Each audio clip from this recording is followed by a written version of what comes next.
And we are on, Ira. Hello, good evening, and welcome to the online Bettakultcha. Thank you for joining us. This is a test event. See if it goes as smoothly as the live Bettakultcha event. I would say I find this quite a welcome change to the live event. I just had a lovely meal in the restaurant downstairs. The toilets are of a very high standard, I must say, and the travel here, it's a doddle, really. So there are some advantages to doing the online Bettakultcha. We've got 5 terrific speakers for you, and there might be 1 or 2 random slide challenges as well at the end. But what we're going to do is we're going to just go through the presentations as normal, like a live event. We might have a little discussion at the end with the speakers that we've got online. If anybody wants to ask them a question about their talk or whatever, feel free to tweet or send in a message. We'll read them and then we'll pass them on. So without further ado, let's get on to our first presentation, and it's Nigel Vardy. Nigel, welcome.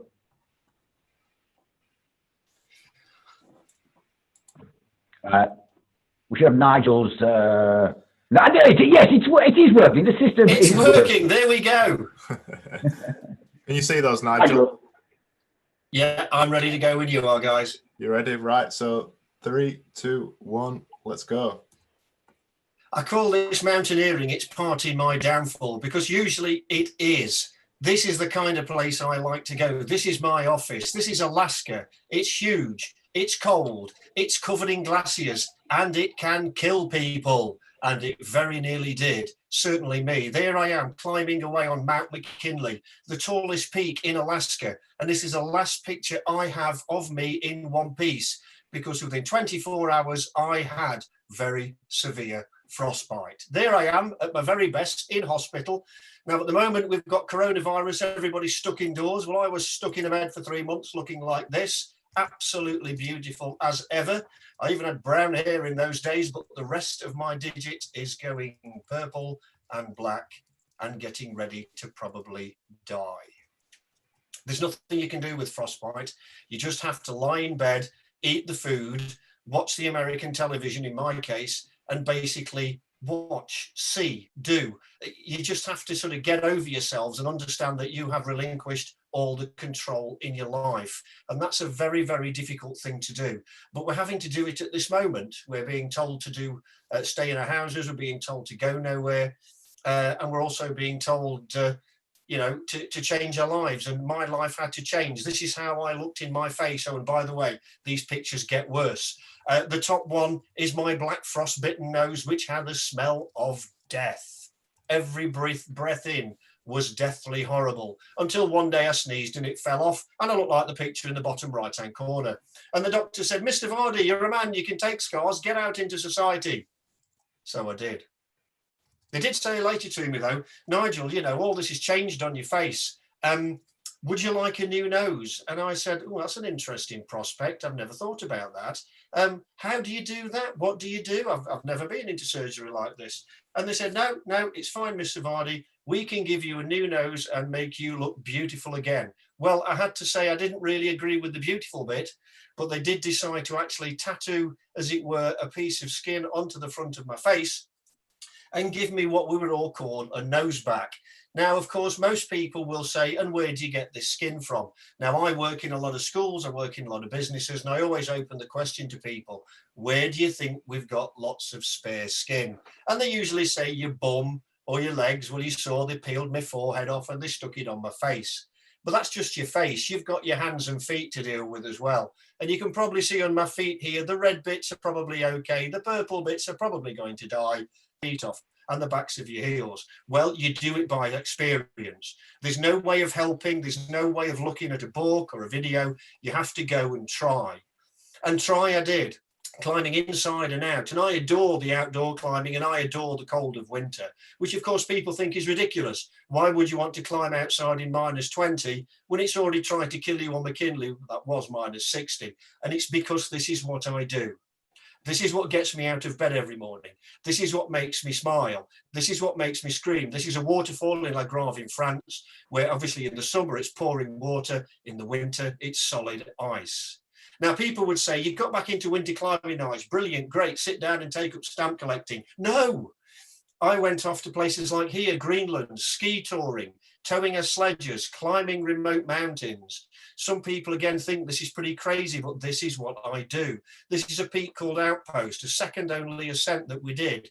What you can't see here is that I've been ill the day before and I felt rotten, and we've now worked out since that I had an appendicitis.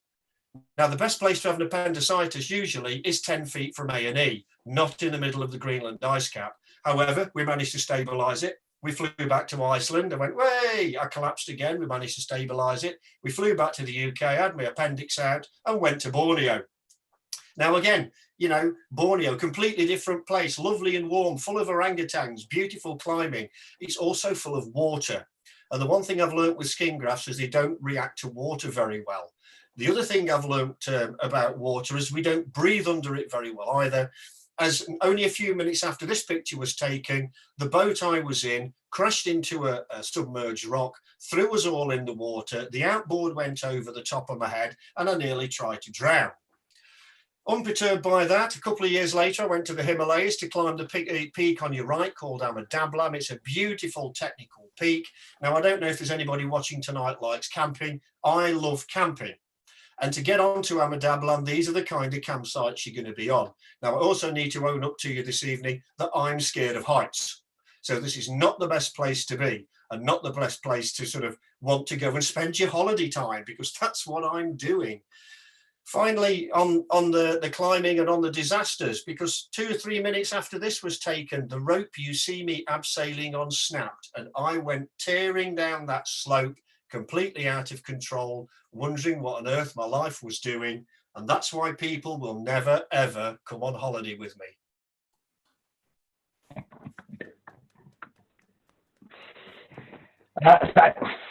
Brilliant as ever, Nigel. Thank you. Nigel is he's a terrific guy to have in a sticky situation. I don't know if you probably didn't notice this, but there were 1 or 2 slides early on in that seemed to have got stuck, and they were on for a lot longer than the 15 seconds. Yeah. Normally it's right. But you probably didn't notice that because Nigel just rolled with it. That's how good he is. So thanks again for that, Nigel. Pleasure. Thank you. Thank you. You're welcome. And actually, the lessons to be learned from the presentation are opposite as well, because I get the impression that a lot of people aren't taking this coronavirus seriously enough. When I go out for my daily walk or whatever, I'm having to cross the road to avoid people. And I still see groups of teenagers or whatever larking about as if it's just an extended bank holiday or something. Well, it's going to get worse. So please be careful out there and observe the physical distancing between people. Right, we're going to move on to our next presenter now, who is an experienced Bettakultcha presenter. And so she's going to do one that she's done previously. And I'm going to hand you over to Beckie Senior. Ready to go, Beckie? Mm-hmm. Yep, let's go. Hi guys. So I think quite a lot of us will be stuck in at the minute watching box sets or soaps or all sorts of different things, and everyone does like a bit of drama, but you know, it might be Hollyoaks, it might be Downton Abbey, whatever floats your boat. But I'm more interested in history and real life. Another thing, people are really obsessed by celebrity, which again is not something that I'm particularly bothered about, and I think real drama that you find in history is far more appealing and interesting. So today I'm going to tell you about the Mitford sisters. So there were 6 of them, girls and 1 boy, and Mother and Father, who you can see in this picture, who grew up in this rural idyll. The father was actually the founder of the Lady magazine. So you can see the sort of set that they were living in. Despite being gentry, they never seemed to have any money. They lived in a crazy weird life between posh houses in London and house in the country. But they never had a proper education in school. None of the girls went to school. And the elephant in the room is that they were all stark raving fascists. Now, the sisters were some of the most desirable debutantes of their day. They had these piercing blue eyes, and they always had the latest fashions and were known by all of the right people, a bit like the Kardashians today. So they do all look the same, is all I'm going to say. So it is a little bit hard to tell them apart. But I'm going to run you through each one of them and makes them what makes them so iconic. And it's not always in a good way. I'll just prefix that. So Nancy is probably the most famous. She is the eldest sister, and here she is in a beautiful picture by Cecil Beaton. In the 20s, she was one of the bright young things. She's a Francophile. She ended her life in France, a novelist, and she wrote books like Love in a Cold Climate, which is based on their childhood. She dabbled in fashion some, but she was more of a moderate socialist. Now, Pamela was known as the rural Mitford. She kind of stayed out the way, stayed on a farm, and just kind of cracked on herself. She married a physicist, but that didn't work out. And in her latter days, she lived out her days with an Italian horsewoman, being called a you-know-what-to-be-in by her sisters. Thomas was the only boy and was born next. He went to Eton and was the only one of them that had a formal education, unlike his sisters. He refused to go and fight the Nazis on the breakout of World War II because he was a fascist. And instead, he went to fight the Japanese, which was perfectly fine. So Diana is the Mitford where it really starts hotting up. She was the most beautiful woman of her day, and she married into the Guinness family. So she's doing quite right for herself. Think you crack on with that? No, and that's because she was a fascist. Instead, she ran away with Oswald Mosley, who was the head of the British Union of Fascists, and hung around in Europe with Hitler and Mussolini for the duration of the 30s, and was imprisoned in the Second World War in London. Unity was a stark raving 100% up, fully subscribed fascist. She was rumoured to have mothered Hitler's child. She really went for it. She was very committed. She shot herself in the head at the start of the Second World War, and was actually she was conceived in the town of Swastika in Canada, and her middle name was Valkyrie. And I am not making this up. You don't get that in Hollyoaks. So the next Mitford sister is Decca or Jessica. She, you'd think, would be a fascist. No, communist. Got to vary it up, with these things. She actually moved to the USA in the 1950s, which is an interesting place to be for a communist. And she kept a lot of the letters and correspondence that the older sisters wrote. So when they were children, Unity and Decca actually shared a bedroom, and they drew a line down the middle of the room, one side communist, one side fascist, Hitler, and one side Stalin on the other. Nobody thought this was weird. So, it's a very strange upbringing that they all had. So lastly, you have Debo, and she was the youngest Mitford. She was a championship ice skater, but she wasn't allowed to take that to the Olympics or anything. But she actually married the Chatsworth, the family for the Chatsworths, and she revolutionised the rural stately home in the UK. So that is a very, very whistle-stop tour of one of the most iconic dynasties in the 20th century in the UK. And I think you can agree that writers of soaps today have quite a lot to learn. So sadly, there aren't any Mitford sisters left, as Debo died in 2014, and her son Peregrine, again, not making this up, took on the helm at Chatsworth. And you can actually buy Gucci jumpers that say "Never marry a Mitford" on them, which is what he had. So my elephant in the room, and what I would say is, if you ever meet a Mitford descendant, don't mention the war. It's really not worth it, and will cause you far more problems in the long run. So, and as we're experiencing in real life at the moment, real life is far more dramatic than fiction. And in the modern celebrity obsessed world that we live in, I really know who I would pick to win in a fight, and it's the Mitfords every time.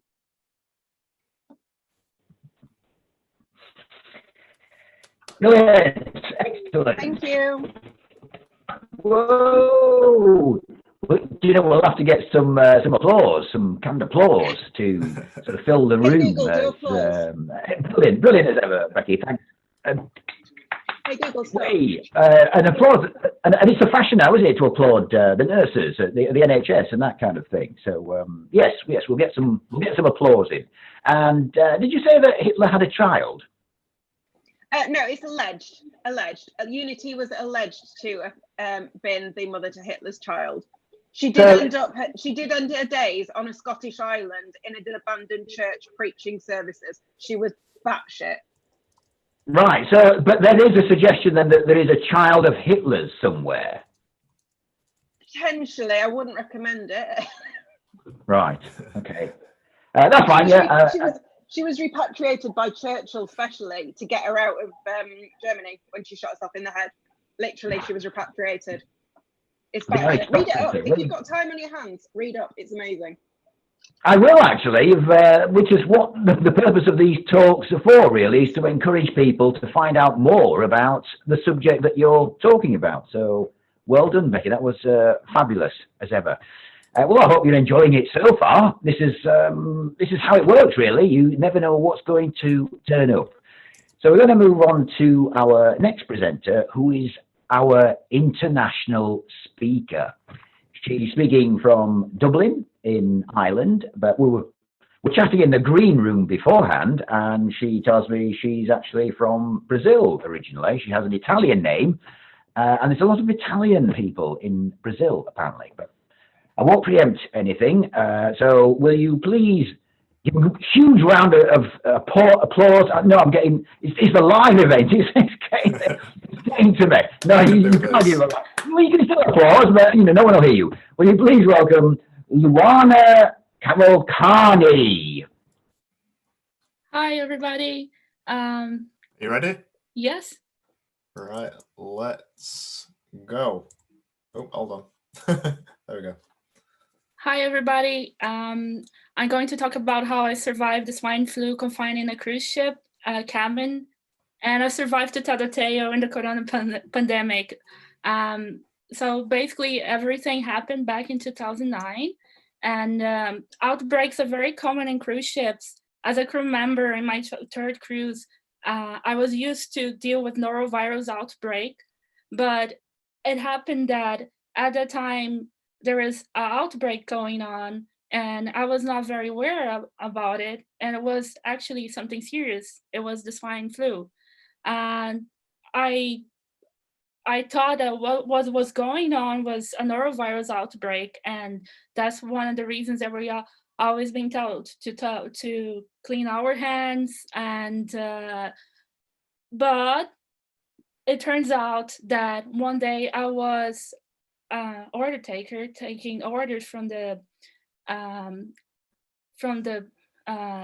restaurant, and a passenger called me, and she asked me to deliver something that wasn't in the menu, and she told me that she wasn't feeling very well. So in an act of goodwill, I delivered an order to a sick patient in my last shift. What happened is that later in that night, there was a code announced in the cabin, and the patient actually died. In the next day, it was my day off. I was feeling very well, not very well. I was not feeling very well, but it was my day off in Toronto, and I wanted to go out because I have never been in Canada. So I decided to leave the ship and go out. And I remember going through the immigration and totally unaware of where I was at some point. I couldn't answer the officer questions. And when on my way back to the cruise ship, I was feeling very feverish, and I went to the medical center because at first I thought it was a hangover because we had a party at that night as well. And but it turns out that once I got into the medical center, I was completely isolated. They realized I was like, my temperature was so high that they had to isolate me right away. I couldn't go back to my cabin. So they brought me to a small cabin, and I was medicated with Tamiflu for 14 days. I was completely isolated. And that was something that that I couldn't understand well how serious it was until I turned on the TV and I started watching the news, and I saw that it was a pandemic. Because in the cruise ship, you pay 10 euros, basically $10, to get access to the internet. And what went right for me in that point is that I was being medicated, I was being isolated, and I decided to turn off the TV. What went wrong is that the food was horrible. I had a really bad Tamiflu's reaction, and someone was put in my cabin at the same time, but I was already recovering. And I think that what made me not panic was not having social media as we have nowadays, and that protect me somehow and recover, and that's how I survived.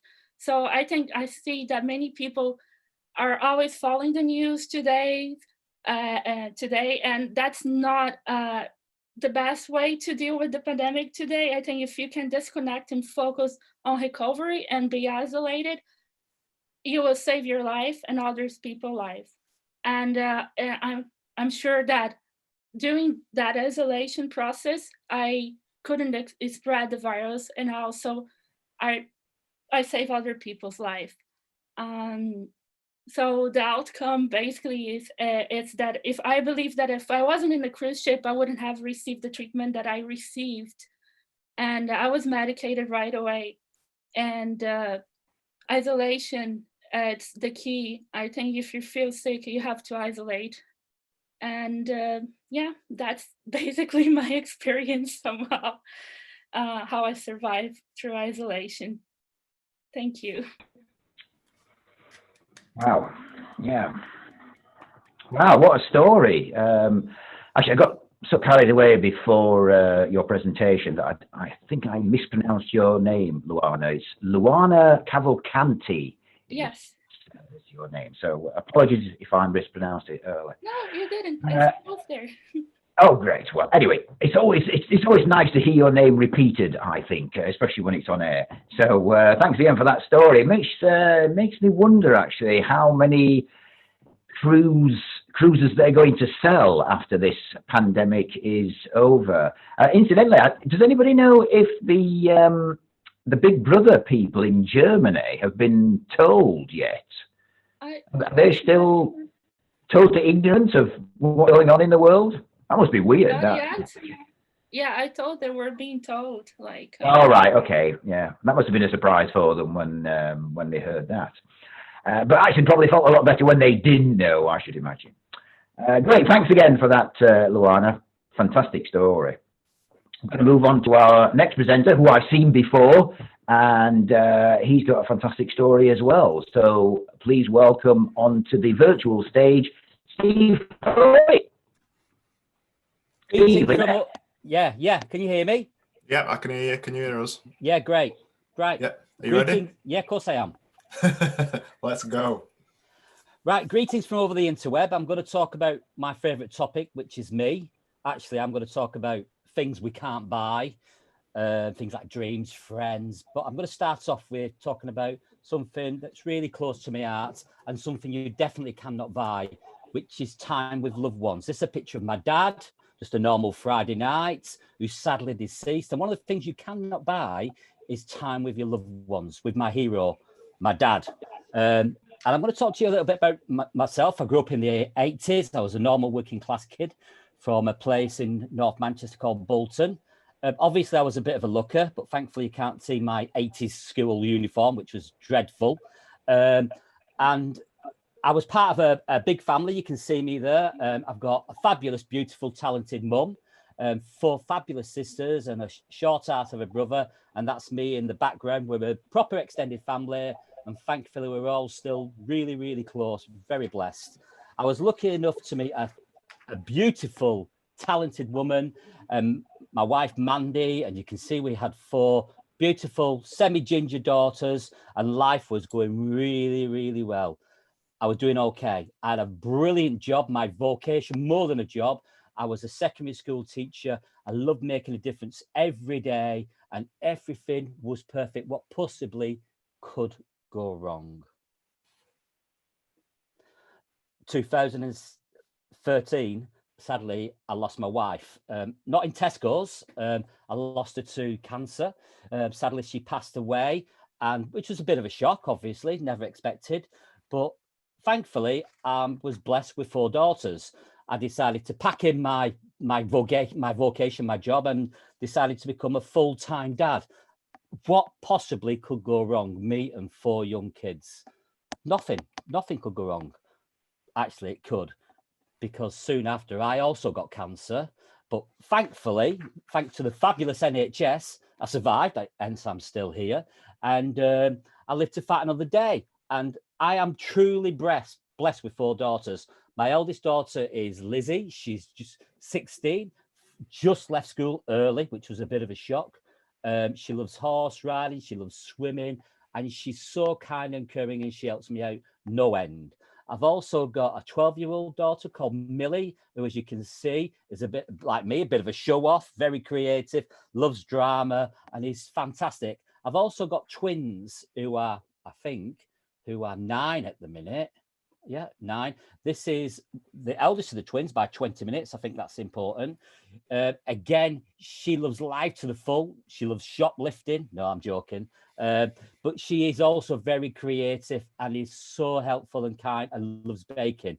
This is my youngest daughter, the youngest twin, and she's very, very like me, loves muck, frogs, mud, creepy crawlies, and just generally, to be fair, being a bit of a pain in the ass, a bit like me.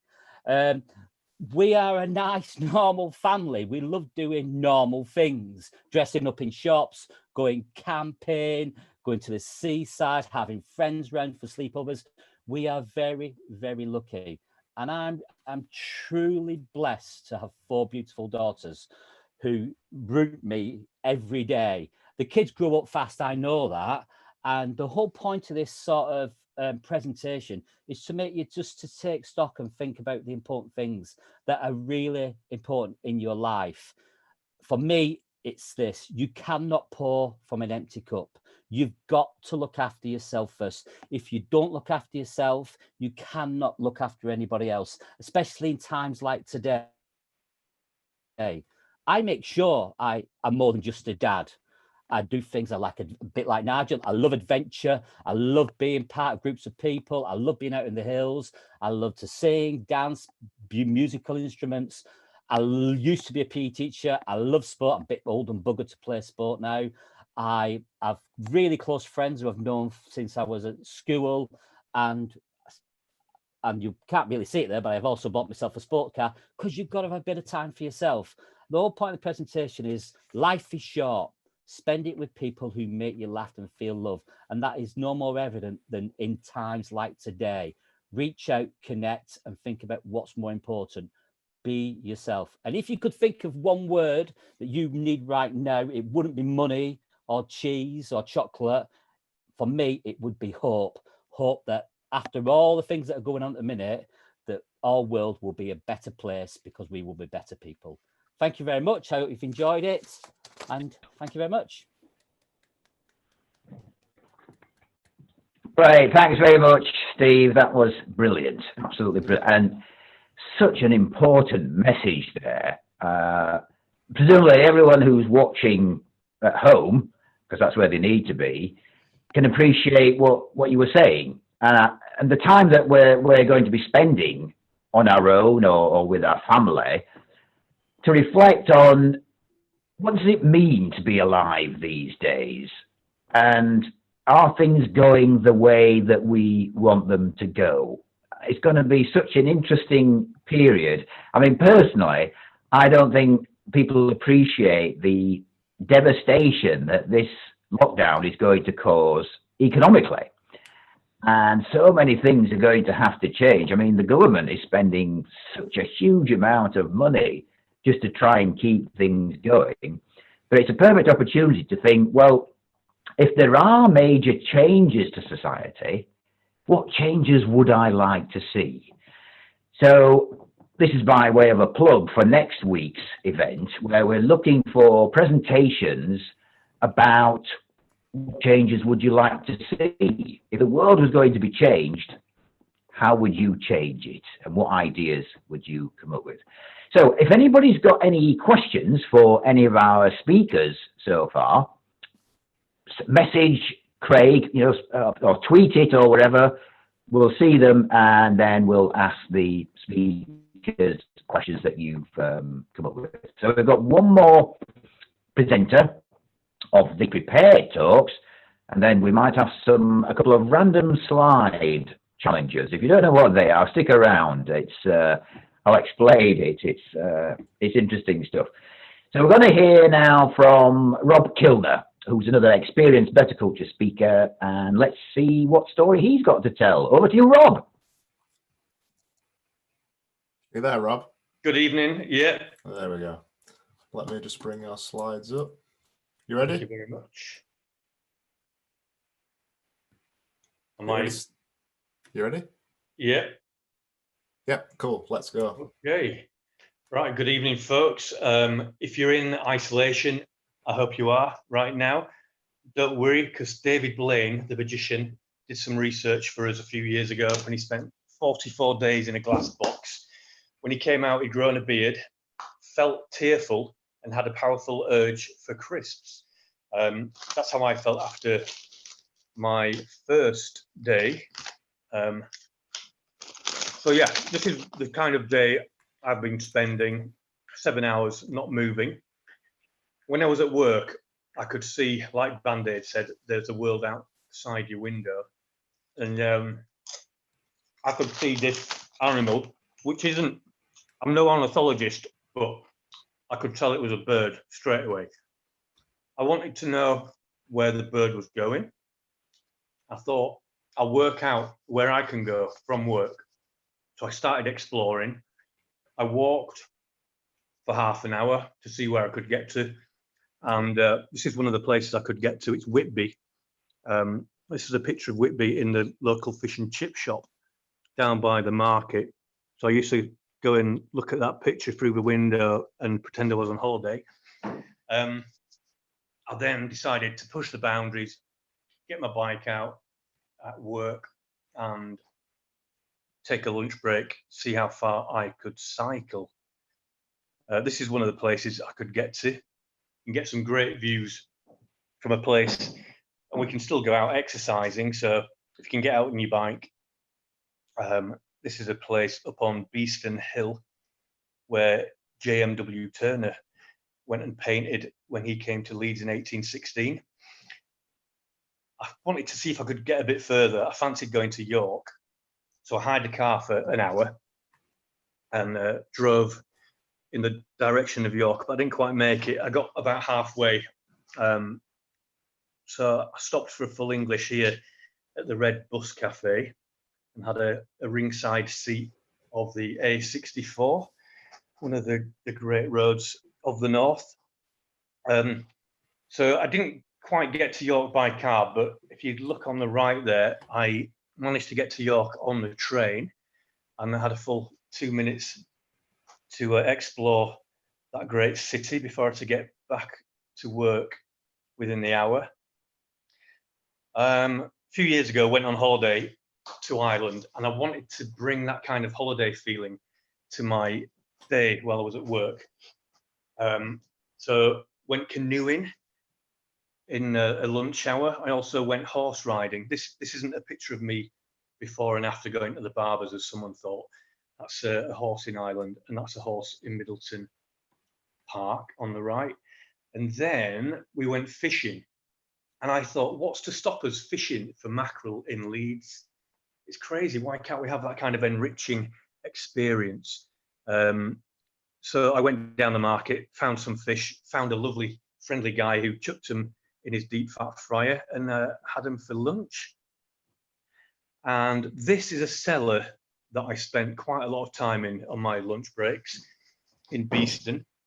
That after all this is over, go and visit it. It's the Basement Arts Project run by Bruce in Beeston. Some people like to take breaks, religious retreats, yoga holidays, etc. Or even Las Vegas, but you don't have to go that far. You don't have to go to Vegas. You don't have to go to Blackpool. I think some people were inspired by the Hangover film. But if you go in the General Elliot for a few pints first and then into that amusement arcade, you can lose as much money as you want quite easily. So you might have heard about rewilding. People like nature holidays. And there's a lot of nature in the city. You don't have to go very far. Excuse me, got some crisps stuck there. Here's a family of foxes I found in a churchyard when I was exploring the community around Leeds. Here's a here's a vineyard. I call this picture the Grapes of Rothwell. It's out east. Beautiful wine. And you might have heard about in Chernobyl how after the disaster, wildlife was returning. You might have seen in Venice, dolphins are returning there. In Leeds city centre, there's a cat. That's in City Square. It's happening right here.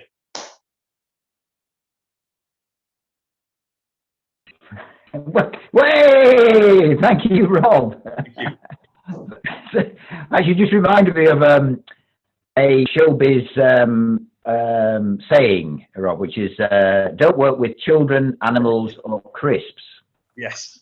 And I think you've demonstrated there why that saying came about. So, anyway, fascinating talk, Rob. Thanks very much Thank you. for that. I'm surprised, actually, we haven't had any presenters that have had children or pets walk into the frame when they were talking. But it was mandatory now to have that kind of thing happen when it was live from somebody's house. So that's the formal presentations. Where before we take the questions, we're going to hear Nigel Vardy do one of the random slide challenges, because I mentioned earlier that we had a couple spare, and Nigel said, I'll do it, because he's that kind of guy. He'll just, if there's a challenge, he wants to know about it. The random slide challenges are 10 slides that the speaker has never seen before, and they have to make up a story or say something about the slides. I mean, if they can weave a story about the slides, that's full marks, is that. Sometimes they crash and burn, it has to be said. They just do not know what's going on, and they just freeze. So it's got Jeopardy as this next section. And I think the plan was that we would throw it open to someone from the public. So if somebody from the public thinks, I'd like to have a go at that, if you send a message, Craig will send you an invitation to our Zoom get-together, and you can present on the random slide challenge. But you might want to have a look at it being done first. So we're going to let Nigel do the first one. So are you ready, Nigel? Hold on. Yep. I am I'll hand over to you. Yeah, when you're ready. Yeah. So Okay. let's go. Okay, well, if you ever go travelling across the world and suddenly somebody pokes your eyes out, rips your ears off and makes you look really ugly standing on the side of a hill, it's always a little bit confusing. You then have to stand there for an awfully long time staring into the distance, and you never quite know what's going on. If you're not really careful, of course, somebody will turn up and cut your horns off and stick a gun in your face. That can be really, really, really irritating and make you so angry. It's absolutely unbelievable. But hey, these are the things that people can do to you in the world, particularly if you're armed and looking particularly fat, ridiculous, and wearing ties that don't even match. And actually, guys, you know, this is not Reservoir Dogs. It's just not fitting in with you at all. You've just got no style in that stride. You are not Mr. Pink. You are not Mr. Black. And you are not Mr. Brown. This guy thinks he's got style, of course, because he's playing with firearms, which is always a dangerous thing. But he looks about as intelligent as anybody that has a firearm like that would ever do. Of course, he's perhaps trying to take out the rest of the Reservoir Dogs, shoot everybody with no horns and take your eyes out. We can always convert weapons into other things, of course, and some people think that a gun is a guitar and the other way around. Well, if that's your cup of tea, you also want to look like a WWF wrestler. Well, if that's what you like to do, I would suggest you stick to dark streets with helicopters. Never, of course, irritate ladies like this when you stand at the side of the road with your guitar, because she's far too stylish and far too beautiful to put up with people like you who just think that you're full of yourself, particularly when you're stuck in a corner wondering what's in your bag. Now, of course, some people are incredibly stylish, and when they take pictures of people, they can create beautiful artworks of people as well, unlike people that want to stand around with their eyes poked out. This guy, of course, is dying of boredom.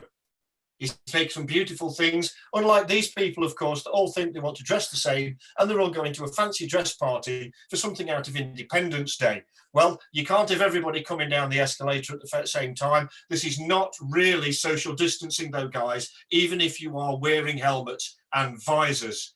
These guys are trying to practice social distancing by sticking their arms out, but they're still not doing particularly well. And of course, the hairdos do need a little work, as so many people will be struggling over the next few weeks to actually get to a hairdresser and get everything done.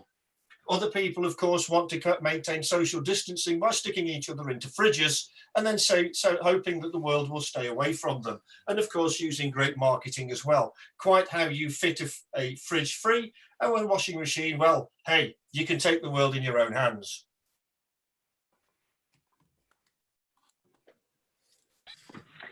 That was awesome, Nigel. We're not worthy. That was just. Thank you. That blew me away. It really did. And for those who are watching, I mean, I hinted at Nigel's ability to improvise on his feet. There, you've got a master class in doing it. He's a class act. Craig, have we had any messages from someone who said, "Yeah, I'll have a go at that"? No, we haven't. So I don't know what we want to do with that next one. Should we just leave it this time? Well, if any of our other speakers want to have a go. Is anybody holding their hand up? No. No, they're not going to stop you, Nigel. They've seen and they thought, forget that, mate. I'm not following that. That was too good. Okay, we'll leave the last random slide challenge, but you get the idea of how it goes. Do we have any questions, Craig, that anyone wants to ask any of our speakers? Yeah, so I've got a few questions actually. So let me just unmute everybody. Go for that. This is where things get mental. So you're all unmuted now. So first question, actually, Ivor, it's for you. Is that Ivor's prison number that's on the bottom of this photo? You know, I get so infuriated with the design of certain websites because they're so unintuitive. And when I first signed up to the Zoom thing, it was asking me, no, I was emailed sort of passwords and various numbers, and I thought these must be important. You obviously need these to get on to into the conference. So I kind of copied one of the numbers or whatever, and then the first box that asked me for information, I put it in there. And it clearly wanted my name, but all it got was this number, but henceforth I was known as this number. I don't know why this session has put me in a number. It seems that Zoom must have an algorithm and identify people who are idiots or something, who like using numbers for names, and that's why I've got a number as my badge. So sorry about that. Wow, that were a very elaborate Any more answer questions? to a joke question. Oh, would any of our speakers like to say anything about how? Oh, was it? Oh, so you can't. I always take things seriously. That's my part of my problem. But, I have got another question. No, if any of our speakers want to add extra information or okay, Yes. who's it for? Is it a general one or for someone specifically? So this question is for Becky. It's from Vicky. Hi. She said, "Can we look forward to a future Julian Fellows adaptation, and would it be popular?" Am I ignorant? I'm Googling it now, Julian Fellow, sorry. Okay, right. I mean, okay, right, yeah, no, good, getting out, that's fine, sorry. I mean, I wouldn't necessarily recommend it because fascism is not a good thing to be championing. And they were like grade A batshit. So what I tend to do is if I'm going somewhere, like if you're going to like Eltham Palace, for example, it's in London, or there's Churchill's home as well, which is a National Trust property at Chartwell. If you go there and you're like, oh, was a Mitford here? And generally, if you look it up, then one of them probably was, and I quite enjoy that as a bit of a game, if anyone wants to join me on that one. But yeah, I think it would make quite a sensational film, but I don't think it should be glamorized. I think it would make a good musical. I mean, Mitford's a musical. It'd be a little bit like The Producers, I think, towards the end. With it'd definitely be springtime. Yeah, sing along a Mitford. Can I just make another plug for the event next week? If anybody wants to do a presentation on how they want to change the world, or even have a guess at how they think the world is going to be different after this apocalypse, then we'd like to hear from you. Any more questions? I've got 2 questions for Rob. By the way. So the first question is, how tall is Rob? Because he's so far away. You don't have to answer that one. The other question is, what flavour crisps were you eating? Well, I've got into a little bit of trouble before kind of doing brand stuff on Bettakultcha.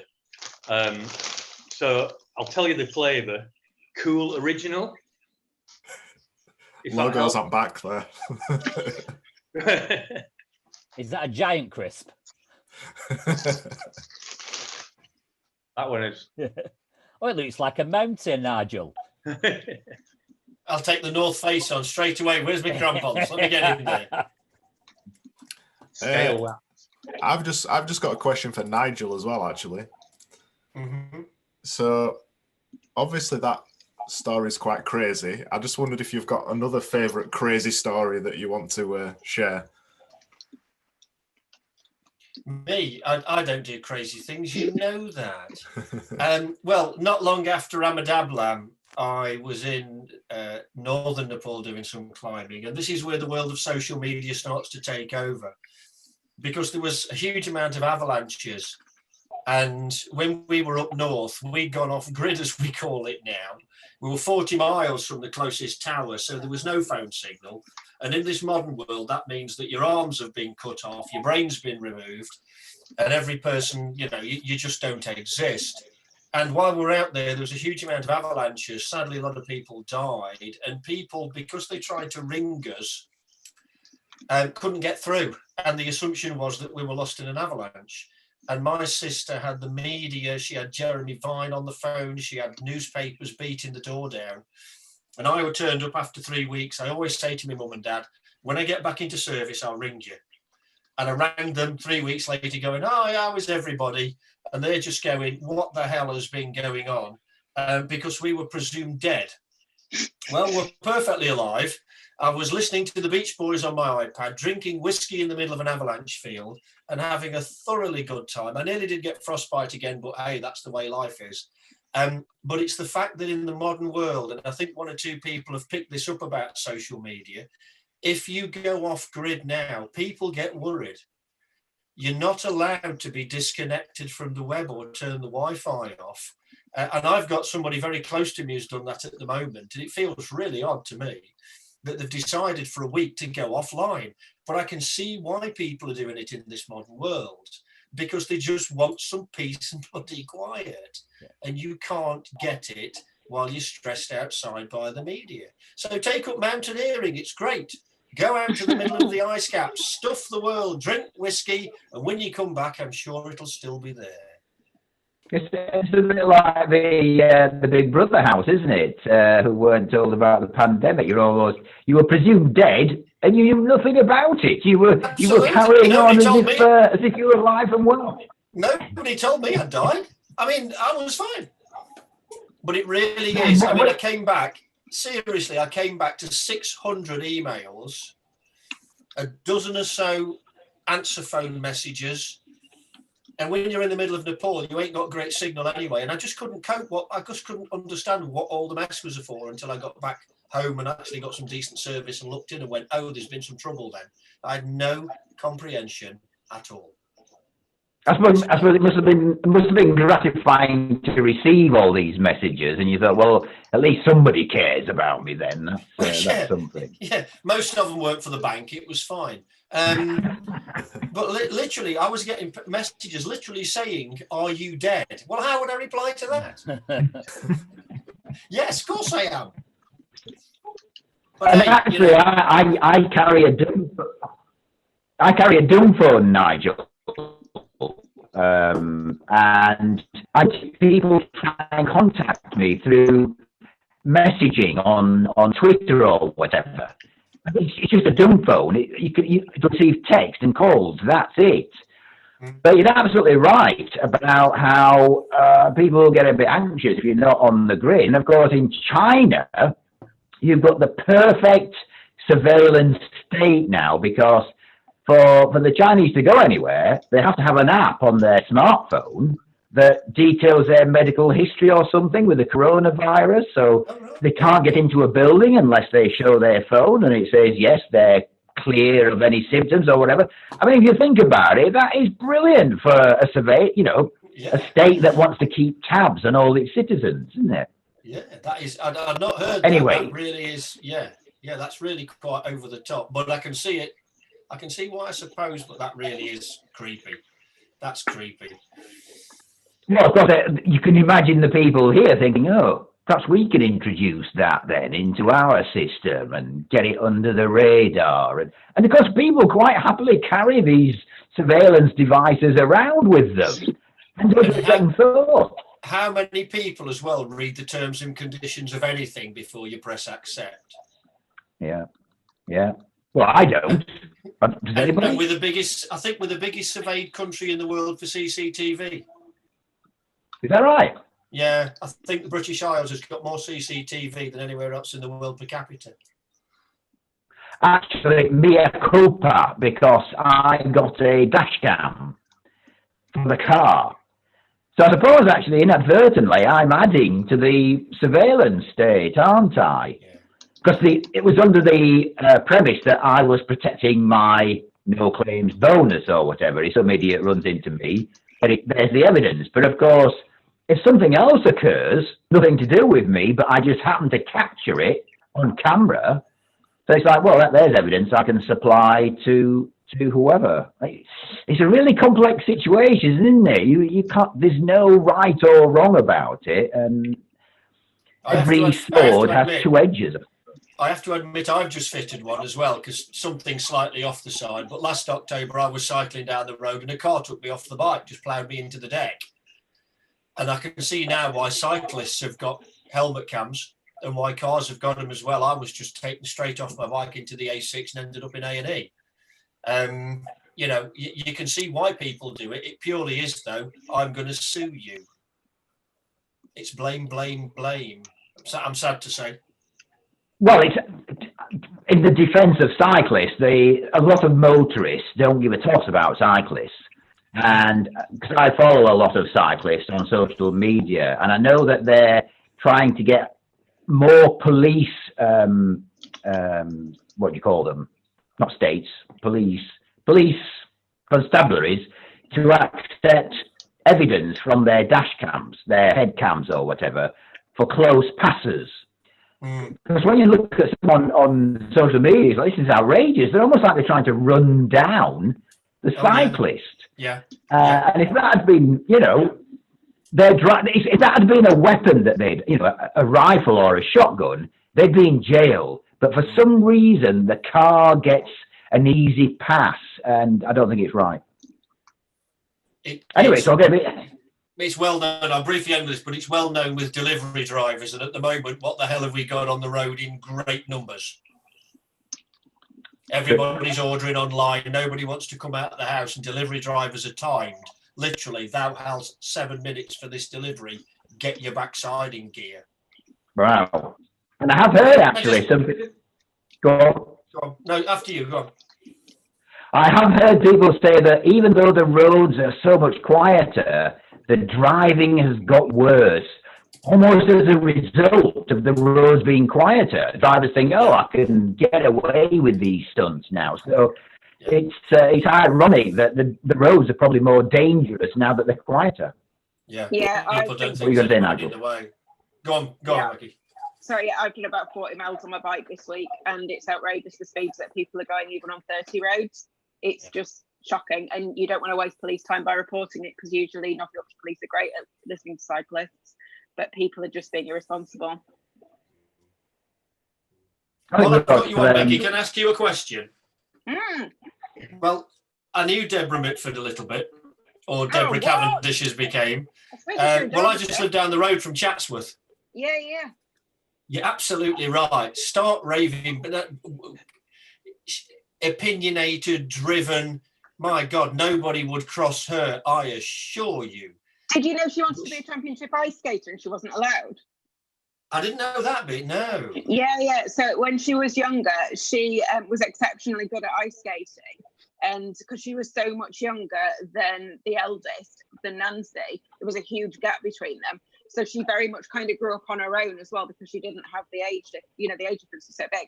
And she massively got into it, but because she was a Deb, she wasn't allowed to pursue an Olympic career. And she could have been this country's premier Olympic ice skater. Oh, right, blimey. There you go. I mean, I know she basically saved Chatsworth. The time the Cavendishes were living in Hardwick Hall and Chatsworth was falling to bits. And funnily enough, my next door neighbour right behind this wall works at Chatsworth Farm Shop. Well, she set that up and it made a lot of money in the time for the family. It's the world's first farm shop. Yeah. First one ever built, and it's wonderful. But I met her on a number of occasions, and my God, nobody would argue with her. Nobody. No. But what hell of a woman! A hell of a woman, I assure you. Yeah, if when you do the things, one of the best things to listen to as well, if you want another Mitford resource, is because you can listen to all of Desert Island Discs. And now we're on our own little desert islands. There's, I think, 2 or 3 Mitfords are on there, and the most astonishing thing that they all have, and what we're saying about social media and things, about people taking things personally. Every person that you listen to that interviews a Mitford, what comes across is they do not give a shit what you think. And yes, that's horrendous. But I also think that is a fantastic attitude to have, because you are impervious if you do not care what other people think. And I think that's a bit of a superpower. Yeah, I agree with that. She was like that. She really was absolutely unbelievably like that.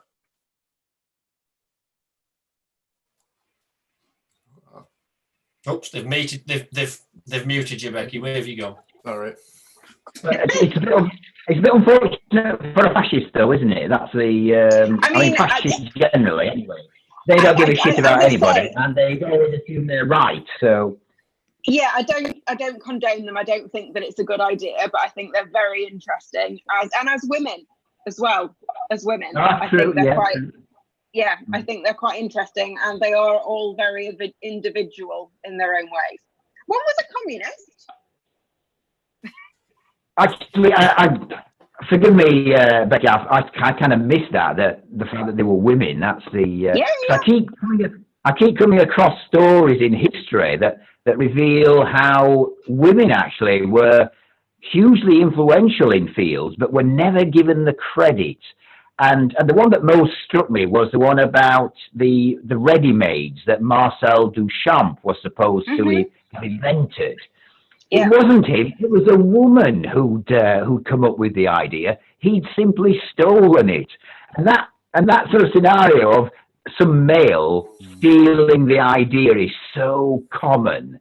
Well, there's so many things like Marie Curie. The Nobel Prize was awarded to her husband and her in that order, and then she went on to win another Nobel Prize. I think the first one was in chemistry, the second one might have been in physics. I can't remember which way around. But she won the second one with her daughter, which is never mentioned, spoken about, or known.